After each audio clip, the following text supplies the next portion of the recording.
히라노 게이치로 나란 무엇인가. 세 번째.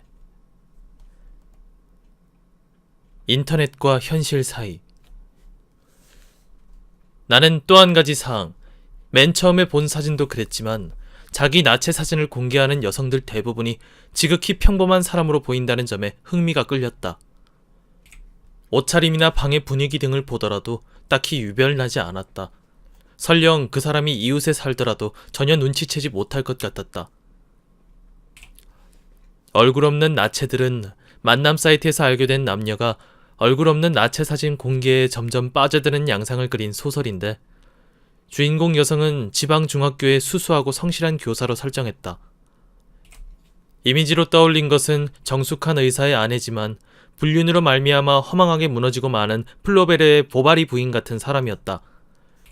그리고 그 상대로 평범하고 변변치 못하면서도 굴절된 성욕의 화신 같은 남자를 내세웠다. 그녀는 처음에는 만남 사이트에서 알게 된 남자 앞에서의 자기도, 인터넷에 사진이 공개된 자기도 진정한 나가 아니고 연기된 거짓된 나라고 생각한다.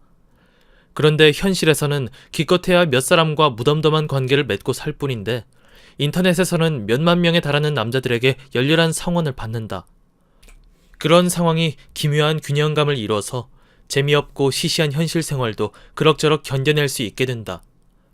그러다 보니 어느덧 과연 어느 쪽이 진정한 나인지 헷갈리게 된다. 인터넷과 현실이라는 이분법이 인간의 내면과 외면, 안과 박, 공과 사, 표면적인 가면과 본성 같은 개념에 대응된다는 사고방식은 언뜻 보기에는 쉽게 이해된다. 요즘도 얌전하고 평범했던 학생이 범죄를 저질렀는데 인터넷에 올렸던 끔찍한 내용의 블로그나 글이 발견되면 매스컴은 득달같이 달려들어 그게 바로 그의 정체인 양 요란하게 떠들어댄다. 사실은 이런 인간이었다. 그런데 왜 못 알아챘느냐고. 리얼한 세계의 내가 진정한 나고 인터넷 세계의 나는 거짓된 나일까? 아니면 그 반대일까? 중편부리에 속하는 이 작품에서는 그런 이분법이 효과적이었다. 그러나 상황이 더 복잡해지면 이 모델로는 다 설명할 수 없다는 게 소설을 완성한 후의 나의 실감이었다. 왜냐하면 현실 세계에서도 사람은 당연히 다양한 인격을 갖고 있고 인터넷은 인터넷대로 절대 단조롭지 않으며 공간에 따라 다양한 인격이 될 수 있기 때문이다. 현실과 인터넷 사이에 사실과 허구의 경계선을 긋는 것은 잘못이다.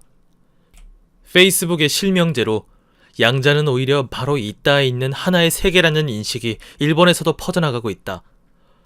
그러나 나는 오히려 보다 세분화된 상황 속에 관심이 끌린다. 리스트 컷. 살고 싶다는 몸부림. 정체성 문제를 지금까지의 흐름과는 조금 다른 각도에서 재조명하려고 시도한 작품이 패캉에서라는 소설이다. 앞에서 우리 세대에는 은둔형 외톨이와 자아 찾기 여행 현상이 많았다고 썼는데, 또 한 가지 줄곧 마음에 걸렸던 문제가 리스트 컷으로 대표되는 자상행위다. 은둔형 외톨이가 비교적 남성에게 많이 나타나는 반면 리스트 컷은 독신 여성에게 많은 것 같다. 자상행위는 일반적으로 자살 충동 혹은 자살 미수로 이해되는 경향이 있다. 그렇지만 만약 자살 의도가 정말로 확고하다면 투신 자살처럼 절대 실패하지 않는 방법도 있다. 그러나 리스트 컷 같은 것은 만약 그것이 진짜 자살 미수라면 오히려 성공 가능성이 매우 낮은 방법이다. 자상행위가 복잡 미묘한 부분은 진짜 죽어버리지는 않게 자살적인 행동을 한다는 데 있다. 나는 아직 내 몸에 실제로 상처를 내본 적이 없다. 다만 10대 무렵에 일종의 자상적인 몽상벽이 있어서 그건 대체 뭘까 하고 생각에 잠기곤 했다. 산문시풍의 콩트 5편으로 구성한 레스 페티스 패션즈라는 작품에서는 소년이 찔려 죽거나 난도질당하는 환상적인 장면을 묘사했는데, 그것은 그 시절의 자상적인 몽상들이 바탕이 되었다. 나는 처음에는 그것을 일종의 자기 처벌 감정이라 여겼다. 자기 안의 약한 부분을 부정하고 교정하기 위해 내 안에 무언가가 초자아라 부르든 로고스라 부르든 혹은 단순한 정의감이든 뭐든 상관없다. 그런 고통을 동반하는 벌의 이미지를 필요로 하는 게 아닐까? 그런데 내가 그런 몽상에 빠지는 것은 무슨 나쁜 짓을 했을 때라기보다 굳이 나누면 부끄러운 짓을 한 장면을 다시 떠올릴 때였다. 그때의 나를 기억 속에서 지워버리고 싶다. 상처를 내고 싶다거나 죽이고 싶은 게 아니라 나의 정체성 속에서 깨끗이 지워 없애버리고 싶은 감각이다. 그냥 관념적으로 지워봐야 아무런 반응을 느낄 수 없다.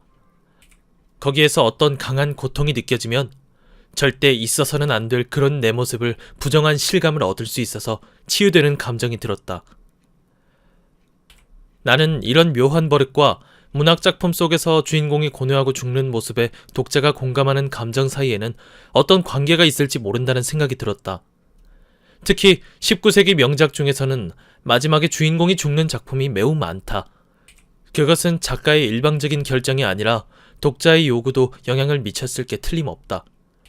그들은 자기가 감정이입한 주인공이 자기 대신 괴로워하고 죽어가는 모습을 봄으로써 오히려 현실을 살아낼 수 있었던 게 아닐까? 그것은 거슬러 올라가면 십자가에 달린 신, 피해의 음용, 희생과의 신비적 합체를 통해 속죄를 실현하는 그리스도 교도의 감각과 상통하는 면이 있지 않았을까? 나는 페캉에서라는 사소설풍 작품에서 그런 생각을 했다. 자상 행위는 자기 자체를 죽이고 싶은 게 아니다. 단지 자기 이미지를 죽이려 하는 것이다. 라고. 때문에 확실하게 죽는 방법을 선택하지 않는다. 아니, 오히려 그 반대이지 않는가. 지금 이대로의 나로는 살기 괴로우니 그 이미지를 부정하고 새로운 자기 이미지를 획득하려 한다. 요컨대 죽고 싶은 소망이 아니라 살고 싶은 소망의 반로가 아닐까? 만약 이 나가 아니라 다른 나가 되려는 거라면 나는 당연히 복수로 존재해야 한다. 자상행위란 이를테면 정체성의 정리가 아닐까? 그리고 만약 진정한 나가 단 하나뿐이라면 자기 이미지의 부정은 자기 자체의 부정으로 이어지고 만다. 앞에 얘기로 돌아가는데 나는 공백을 채우세요 라는 소설에서 이 주제를 일본의 자살 문제와 더불어 좀 더 깊이 있게 다뤄보려 했다. 막다른 길로서의 결괴. 지금까지는 다양한 주제가 복잡하게 얽혀있는 나의 소설 중에서 정체성과 관련된 부분만 떼어내서 정리해보았다. 이런 식으로 해설하면 내가 마치 이론적인 모델에서 출발해 소설을 구상하는 것처럼 보일지 모르지만 실정은 반대다. 가설적인 전제는 있지만 나는 늘 글을 써나가면서 그것을 의심하고 다른 각도로 생각하고 내 나름대로 납득할 수 있는 결말을 모색해간다. 결괴는 악의 살인을 주제로 한 소설이지만 정체성 문제와 관련해서 말한다면 지금까지 생각해온 것들의 총결산이라고 할 수 있다. 주인공은 커뮤니케이션 능력이 매우 뛰어난 사람인데 그는 최후의 변신처럼 몸부리면 치면서도 진정한 나를 찾아 헤매지는 않는다. 그런 것은 환상임을 진절머리가 날 정도로 통감하고 있다. 그래서 그런 공허감 때문에 괴로워하는 인물이다. 그리고 존재하지도 않는 진정한 모습을 끝까지 밝혀내려 애쓰는 사람은 당사자가 아니라 그를 토막살인 사건 용의자로 취조하는 형사와 사건을 보도하는 매스컴이다. 일식에서는 신과 인간을 둘러싼 정체성과 더불어 마녀 재판도 주제로 다뤘다. 근대 이후 소송은 사람을 죽이거나 물건을 훔치는 구체적인 행위에 대해 제기된다. 용의자는 그 행위를 했느냐 안 했느냐에 관해 해명해야 한다. 그러나 중세의 마녀 재판에서는 저자는 마녀 같다는 소문 등에 의거해서 그 인물의 존재 자체에 소송이 제기되었다. 혐의를 받은 인간이 나는 그런 짓을 하지 않았다가 아니라 나는 그런 인간이 아니다 라는 것을 자신의 존재를 전체를 걸고 해명해야 했다. 요컨대 진정한 나가 무죄임을 증명하는 것이다. 그런데 현대의 수사나 신문에서도 존재에 대한 용이라는 요소가 섬뜩하게 드러날 때가 있다. 최근에 일어난 검찰 불상사에서도 명백히 밝혀졌듯이 구체적인 행위를 날조하거나 억지로 꿰맞춰서라도 용의자의 존재 자체에 소송을 걸려고 하는 것이다. 나는 결괴를 비극적인 결말로 마무리한 후 마침내 완전히 진정한 나라는 생각을 버릴 수 있었다. 그리고 많은 독자들이 보내온 다음과 같은 감상을 마주했다. 나는 결괴에 감동했습니다. 그렇지만 어떻게 살아야 할지 알 수 없게 되었습니다. 나는 기존의 정체성 인식 방법을 대신할 새로운 사상을 고민하기 시작했다. 그것에 몰두한 작품이 던이라는 소설이다. 다음 장에서 자세히 논하겠지만 그 중심을 이루는 개념은 개인이 아닌 분인이라는 단위였다. 끝으로 1장 마무리로 다시 한번 확인해두자. 한 명의 인간은 나눌 수 없는 존재가 아니라 복수로 나눌 수 있는 존재다. 그렇기 때문에 단 하나의 진정한 나, 숨이 일관된 흔들리지 않는 본래의 나 같은 것은 존재하지 않는다. 그렇다면 나란 과연 어떤 존재일까? 2장. 분인이란 무엇인가? 우리를 괴롭히는 모순. 지금은 물론 당연하게 받아들여지지만 메이지 시대에 일본에 유입된 여러 개념 중에서도 개인이라는 어휘는 유독 이해하기 힘든 말이었다. 그 이유는 일본이 근대화에 뒤처졌기 때문이라기보다 이 개념의 발상 자체가 서양 문화의 독특함에서 유래되었기 때문이다. 매우 깊이 있는 내용이라 상세한 사항은 권말 부록으로 붙였는데 여기에서는 우선 두 가지 점만 짚고 넘어가려 한다. 하나는 일신교인 그리스도교의 신앙이다. 아무도 두 주인을 섬길 수 없다는 것이 예수의 가르침이었다. 인간에게는 몇 가지 얼굴이 있어서는 안 된다. 언제나 단 하나의 진정한 나로 유일신을 섬겨야 한다. 그렇기 때문에 원래는 나눌 수 없다는 의미뿐이었던 인디비주얼이라는 말에서 개인이라는 의미가 생겨난 것이다. 다른 하나는 논리학이다. 의자와 책상이 있는 이미지를 떠올려보자. 그것들은 각각 의자와 책상으로 나뉜다. 그러나 책상은 책상으로 더 이상 나뉘지 않고 의자는 의자로 더는 나뉘지 않는다. 요컨대 이 나뉘지 않는 최소 단위가 바로 개체라는 것이 분석을 좋아하는 서양인의 기본적인 사고방식이다. 동물이라는 범주가 다시 한 단계 작은 포유류로 나뉘고 사람으로 나뉘고 인종으로 나뉘고 남녀로 나뉘고 개개인으로까지 나뉜다. 더 이상은 나눌 수 없는 하나의 육체를 갖춘 존재가 개체로서의 인간, 즉 개인이다. 국가가 있고 도시가 있고 어느 동네 몇 번지에 사는 가족이 있고 부모가 있고 자식이 있고 이제 더는 상세하게 나눌 수 없는 존재가 당신이라는 개인이다. 반대로 생각해보면 개인이라는 존재가 여럿이 묶여 조직을 이루고 사회를 이룬다. 이러한 사고법에 일본인은 결국 얼마나 익숙해졌을까? 개인이라는 개념은 어떤 큰 존재와의 관계를 대치시켜서 큰 틀에서 파악할 때는 분명 그 나름의 의미가 있다. 사회에 대한 개인, 다시 말해 국가와 국민, 회사와 직원, 학급과 학생, 이런 방식으로. 그러나 우리의 일상적인 대인관계를 치밀하게 들여다보면 나눌 수 없는 숨이 일관된 진정한 나라는 개념은 너무나 경직되고 엉성하며 실감과는 동떨어져 있다. 신앙의 유무는 별개로 치더라도 우리가 일상생활에서 마주하는 대상은 유일한 신이 아니라 다종다양한 사람들이다. 또한 사회와 개인의 관계를 제 아무리 머릿속에 추상적으로 그리고 있어도 아침에 일어나서 잠들 때까지 현실에서 접하는 대상은 회사 상사나 동료, 애인이나 편의점 직원처럼 지극히 구체적이고도 다종다양한 사람들이다. 특히 인터넷 시대로 접어들어 좁고 균질적인 공동체의 범위를 벗어나 배경이 다른 다양한 사람들과 교류가 왕성해지면 그들을 한데 통틀어 사회라고 묶어도 별 의미가 없다. 우리는 자신의 개성을 존중받고 싶어하는 만큼 타자의 개성도 존중해야 한다. 거듭하는 말이지만 상대를 막론하고 이것이 있는 그대로 나, 진정한 나야 라고 억지를 부리려 하면 상대가 넌더리를 낼 게 불보듯 뻔하다. 우리는 아주 자연스럽게 상대와의 개성 사이에서 조화를 찾아내려 하고 그때그때마다 커뮤니케이션이 가능한 인격을 만들어내며 실제로 그 인격으로 살아간다. 그것은 엄연한 사실이다. 왜냐하면 커뮤니케이션이 성립되면 그 자체만으로도 저절로 기쁨이 느껴지기 때문이다. 서로 다른 여러 인격으로 본심을 얘기하고 상대의 언동에 감동받아서 깊은 생각에 잠기거나 인생을 바꿀 결단을 내리기도 한다. 요컨대 그 여러 개의 인격이 모두 진정한 나다. 그럼에도 불구하고 선거권이나 교실의 출석 번호처럼 우리의 생활에는 여전히 하나의 개인으로 취급받는 상황이 존재한다. 그리고 자아니 진정한 나니 하는 고정관념도 배어있다. 때문에 일상적으로 살아가는 여러 개의 인격과는 별개로 어딘가의 중심이 되는 자아가 존재하는 것처럼 생각한다.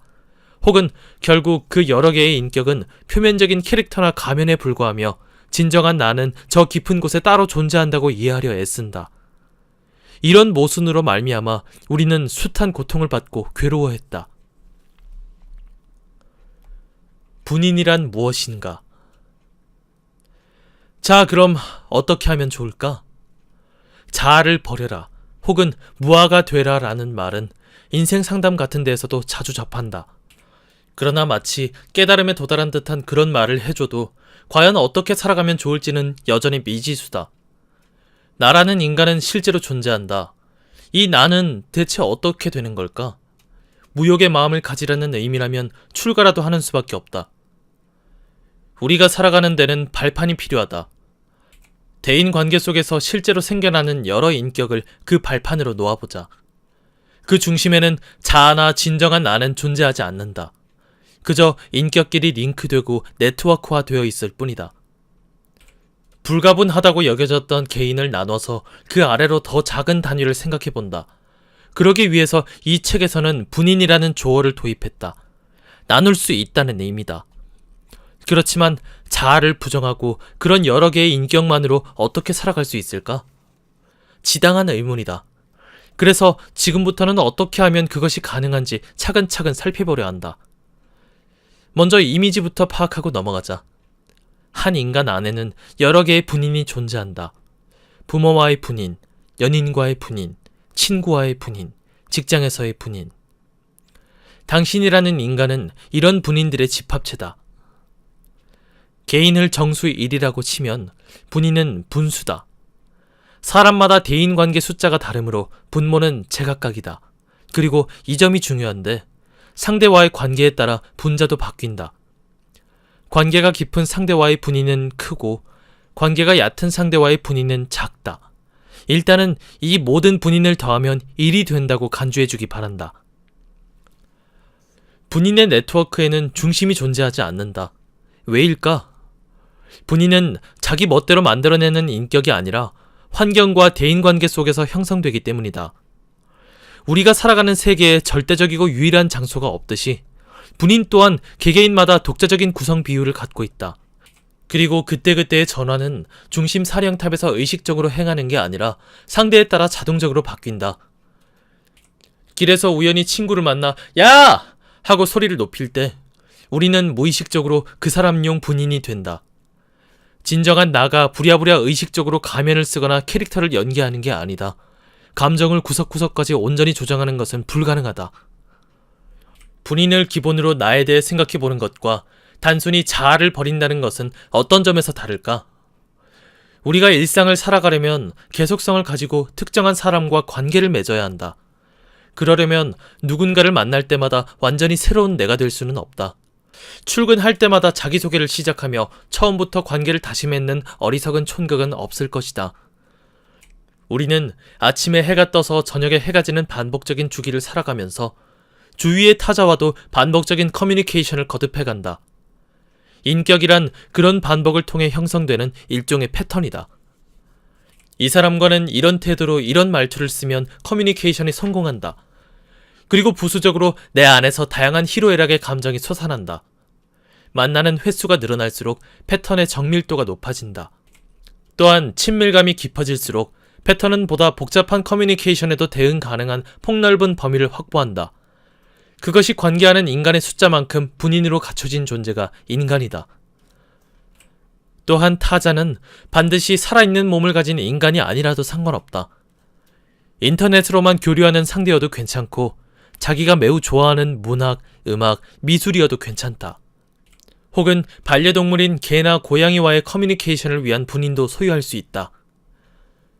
지금부터는 이러한 분인이 어떻게 발생하는지 잠시 살펴보도록 하겠다. 1단계, 사회적인 분인. 분인은 특정한 누군가와의 반복적인 커뮤니케이션을 통해 형성된다.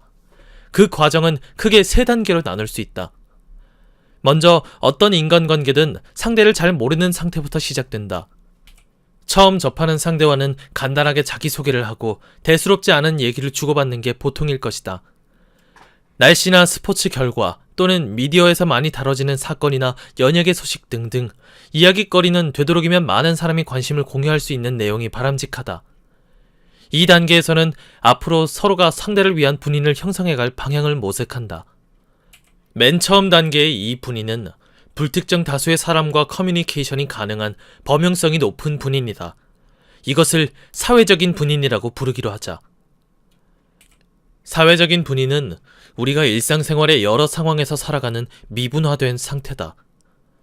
예를 들면 아파트 엘리베이터에서 낯선 주민과 같이 탔다고 가정하자. 가볍게 눈인사를 나누고 경우에 따라서는 몇 마디쯤 주고받게 될지도 모른다. 오늘은 덥군요. 그러게요. 너무 더워서 힘드네요. 거의 내용이 없는 오로지 커뮤니케이션을 위한 커뮤니케이션이다. 이럴 때 우리는 상대가 어떤 사람이든 대부분 엇비슷한 인간이 된다. 다시 말해 이것이 사회에서 일반적으로 받아들여지는 분인이다. 일상생활의 커뮤니케이션은 이러한 사회적인 분인으로 이루어지는 부분이 매우 크다.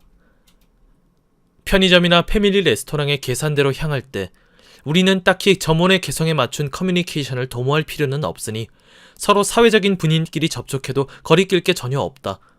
편의점 직원의 접객 용어가 지나치게 매뉴얼화되었다는 비판이 자주 들리는데 일본에서는 아무래도 이런 상황에 일일이 개별적으로 분인화하는 것을 꺼리는 경향이 있는 듯하다. 손님은 주먹밥이든 우롱차든 물건만 사면 그만이다. 10년 단골로 다니는 시장의 생선 가게에서 주고받는 식의 대화를 원하는 게 아니다.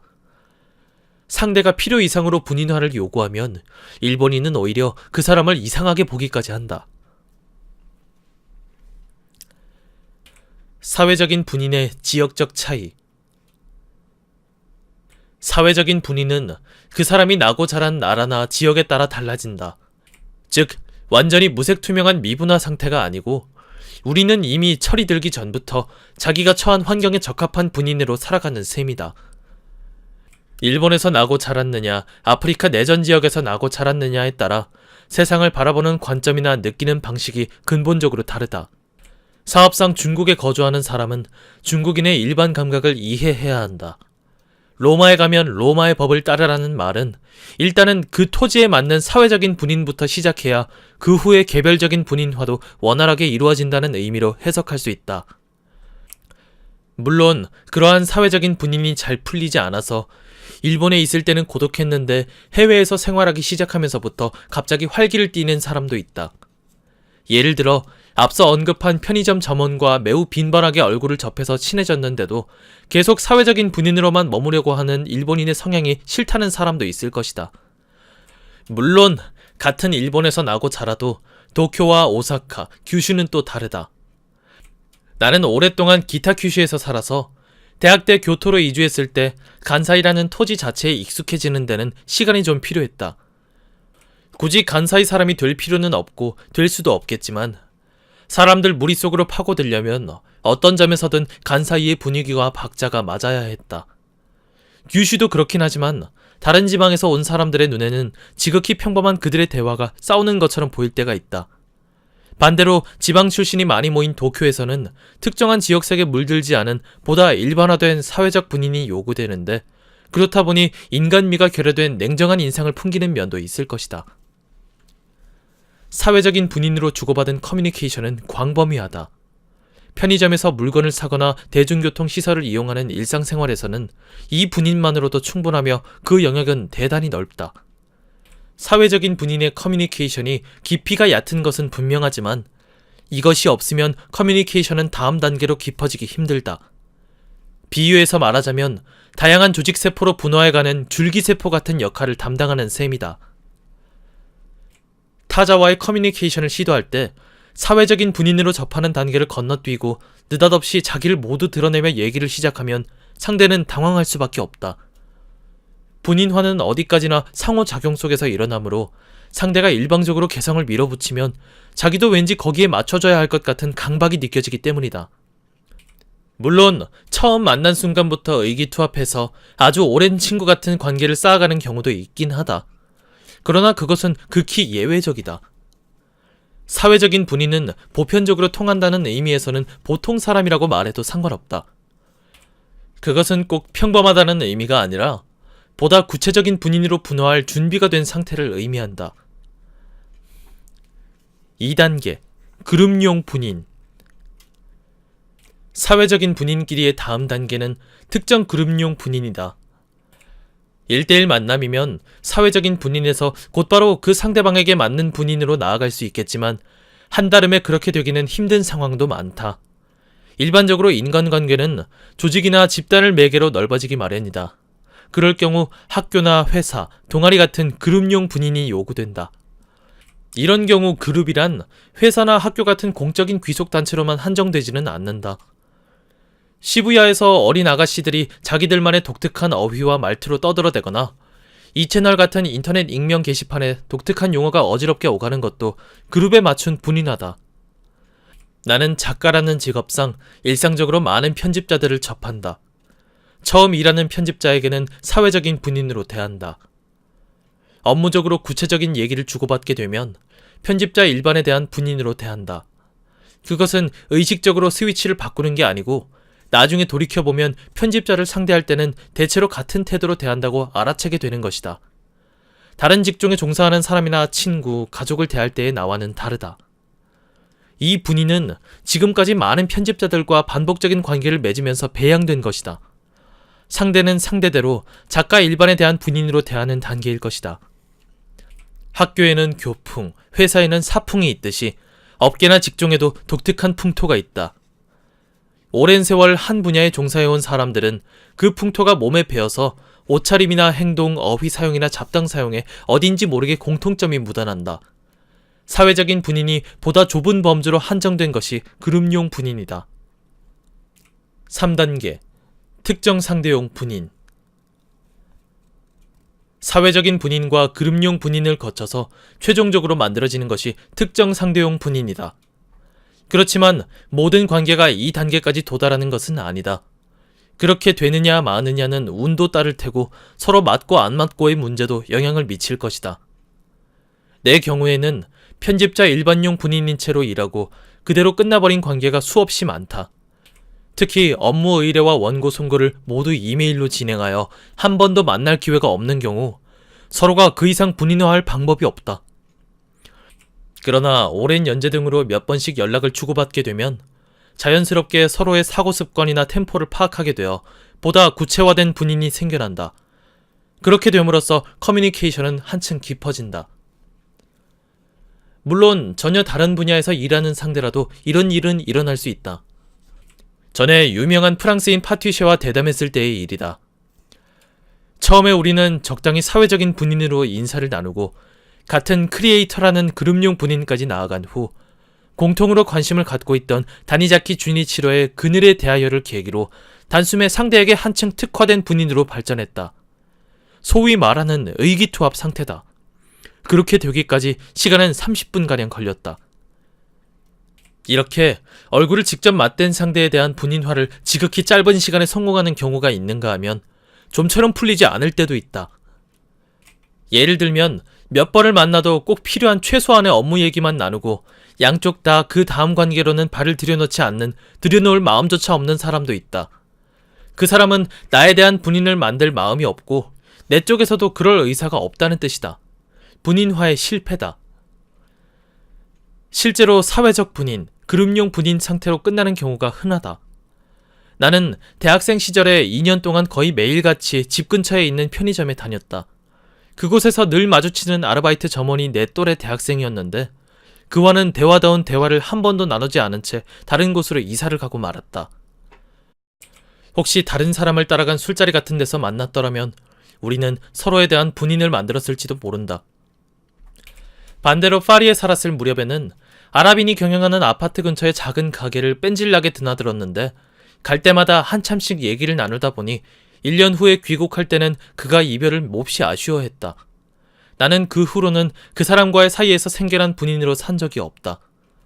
이처럼 사회적인 분인이 특정한 사람에게 맞춰서 형성되는 정도가 서로 알게 된 시간의 길이와 반드시 비례하지는 않는다.